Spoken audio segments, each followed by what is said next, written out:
Hey folks, it's Ardwulf. Welcome. We have an unboxing today, courtesy of our good friend John Longshore, who was kind enough to provide me with a copy of Forgotten War, Korea 1950 to 1953. This is an advanced squad leader product from Multi-Man Publishing. Now, I know that a lot of folks waited a long time for the Korean War module for ASL, and I, to be honest, was not really one of those people. I've got two Korean War games right now, which are OCS Korea and the Joe Balkowski Korean War, which I think kind of cover my level of interest in the Korean War. So if somebody came to me and said, hey, there's this new tactical squad level Korean War simulation that's really highly acclaimed and I think you'll love it, I'd probably be pretty disinclined to get into it. Nevertheless, this is an advanced squad leader product, a system in which I am already invested. So I did want it. For the sake of completeness, but also because I have kind of a crap ton of Korean War scenarios now, and I'd like to be able to play them. I was still missing this, so thank you, John, for getting this sent to me. We can see that it is in the big fat 3-inch Multi-Man Publishing box. It's in the ASL Module 15 on the cover. And let's open her up and see what we get. Now, I have not really looked at the inside of this, to be completely honest. I mean, I have some idea what the scenarios are going to look like, which I think there were 16. And of course, we're going to have all kind of goodies here. All right, so including some errata. Korean terrain chart, Steep Hills Road is incorrectly printed in red, but should be printed in black since it is not concealment terrain. Presumably that'll get fixed at some point. All right, so the first thing we get is the traditional Gamers / Multi-Man Publishing. This isn't the Gamers, by the way. In this case, Forgotten War should contain 1 box and a lid, 4 8x22 ASL maps, 7 counter sheets, Chapter W, United Nations Forces Chapter H, Communist Forces Chapter H, 12 scenario cards, and 1 chapter divider. Okay, so let's dig in and see what we get. Now, of course, it's MMP, so our stuff will be in kind of a randomized, not random, but you know what I'm saying.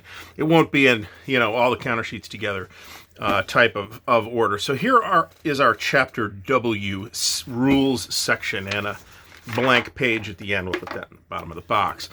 So this has 18 pages of Korea-specific rules.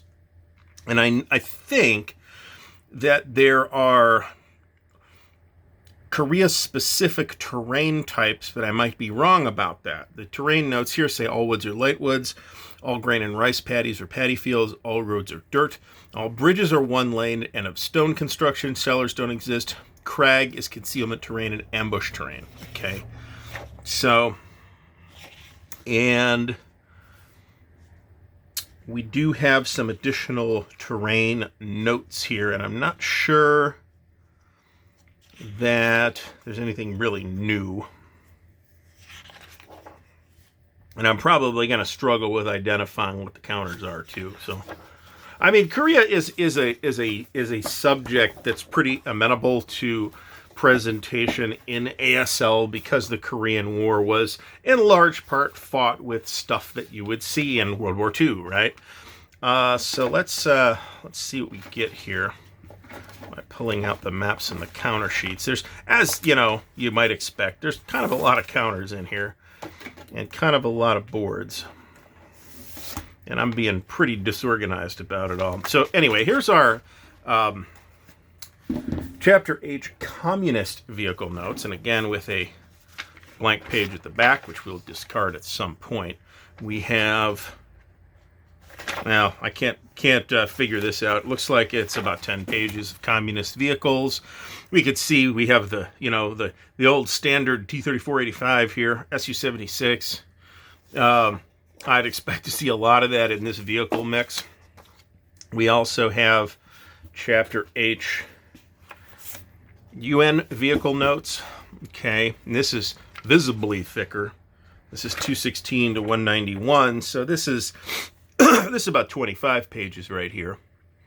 So, but this covers U.S., Republic of Korea, and the UN forces vehicles here. So there's a mix of different vehicle types, and we're not going through that in detail. That's for sure. I'll put these with that. Then we've got the chapter divider, the chapter H chapter divider, the one with the erratum. Korea terrain chart. Here we have a Korea-specific national capabilities chart, which is pretty nice. It includes this. This will help me to organize this stuff. And it will also give me convenient pictures of how I can figure out who's who when I look at the counters. So that's a plus, too. The North Koreans look identical to Soviets from the core game. It could be that you're even using Soviet counters. That's possible. I don't know. I'm inclined to... How will I organize this? I don't know. That'll be the subject of a future video if I come up with a reasonable solution to doing it. So we have 4 new map boards, all of which are quite rugged, actually. Then again, non-rugged boards are probably in ample supply. So we've got... Now, this is that weird non-geomorphic thing. These are kind of designed to fit together as opposed to being separate. So you've got this sort of big mountain type of situation with a with kind of roads running along it. This is clearly how this is supposed to work. And these are boards 80 and 82. 81 is another one of these. And 83 is another one of these. So this is interesting. I didn't realize this was the case. I've never really looked at the boards. So these 4 boards could kind of be combined in a variety of different ways, along with potentially regular ASL map boards, but these are not truly geomorphic as most ASL map boards are. And of course, these are on the heavy card stock, what we call the starter kit style boards.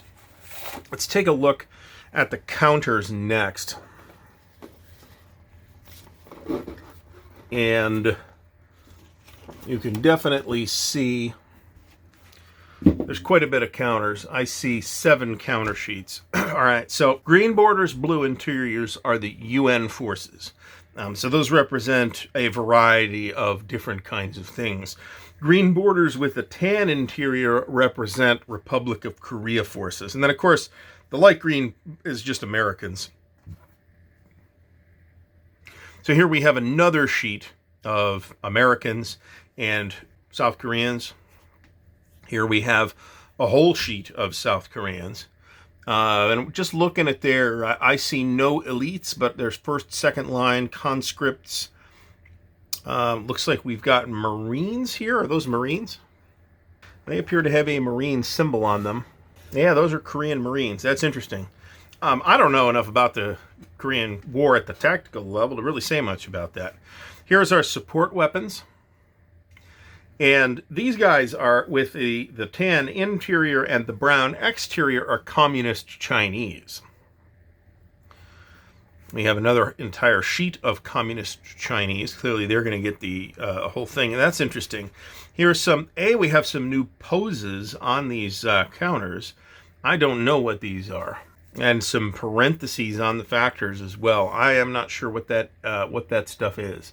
So we will have to investigate that.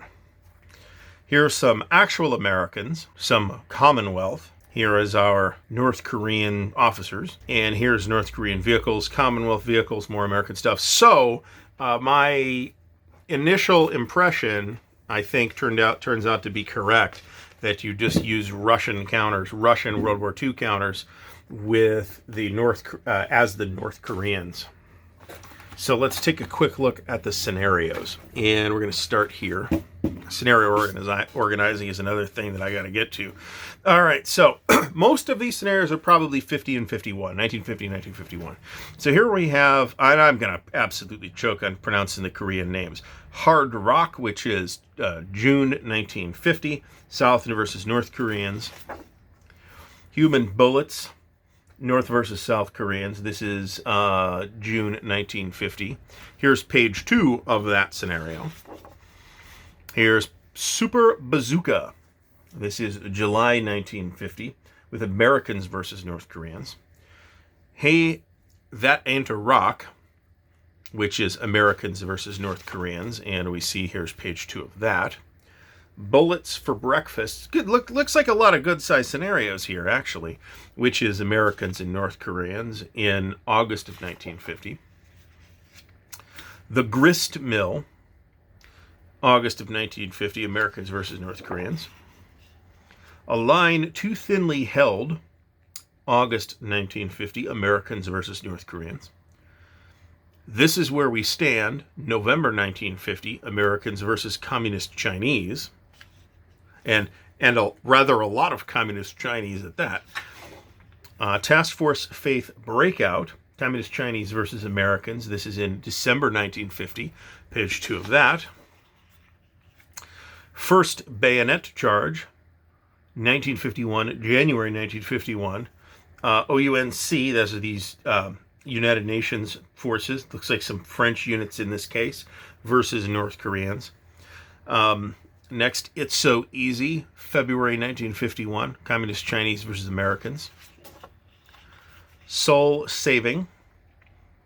This is British versus Communist Chinese, and we have a page 2 of that. Some pretty interesting looking scenarios here. Red Devils, Americans versus Communist Chinese, April 1951, page 2 of that. This is special rules.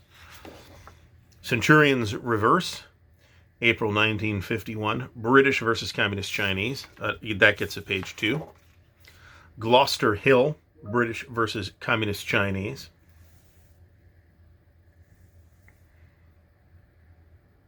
April 1951 gets a page 2. Lastly, we have Siberia Diversion, August 1952. So pretty late, Chinese versus Americans. That makes sense. I mean, the mobile part of the Korean War pretty much is over with by this point. But there's still some low-level action that continues happening for quite a while, actually. I mean, it is also, true. Remember that the Korean War is still not officially over, and that is why the Koreans themselves are still pretty concerned about it. So, how we're going to organize this, great question. Not sure yet. Right now, it's all going back in its original box, except for the rules, which I will put right in the book. And we will happily add Forgotten War Korea 50 to 53 to our ASL library. Long awaited by me. I've been meaning to get to it, and it's just, something that I just haven't had a chance to grab.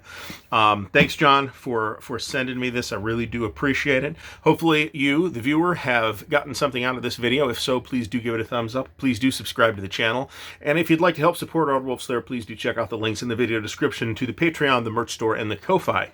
Again, thanks for watching, and until next time, happy wargaming.